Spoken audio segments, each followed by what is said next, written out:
আজকের এই বাংলাদেশে যে স্বাধীনতা অর্জন হয়েছে, আমরা স্বাধীনতা অর্জনটুকুকে শুধু করে রাখতে চাই।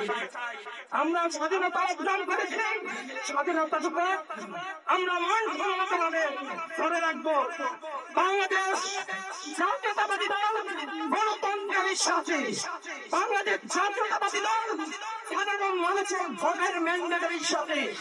তাই আমি আপনাদেরকে বলতে চাই, আমাদের মধ্যে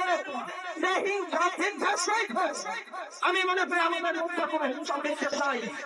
আজকে শুধু একটি কথা বলতে চাই, আমরা যারা আন্দোলন সংগ্রাম করেছিলাম, রাজপথে দেখেছি, এখন আমাদের এই সংগঠনের মধ্যে নব্য বিএনপির কোনো লাভ নেই।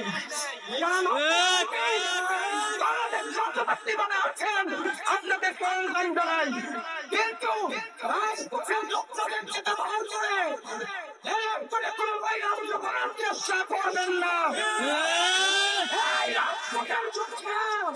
আপনাদেরকে প্রতিহত করবে ইনশাআল্লাহ। জাতীয়তাবাদী দল গণতন্ত্র নেই বাংলাদেশে, ছাত্র আন্দোলনকে স্বাধীনতা অর্জিত হয়েছে, আমরা অটুট রাখবো। এবং আমি আপনাদেরকে বলতে চাই, আমাদের গণমানুষের নেতা দীর্ঘ 17 বছর সংগ্রামে জেল খেটেছি, হয়রানি হয়েছি, তাদের পাশে এসে দাঁড়িয়েছেন আমি মুশতাক আলীম ভাই।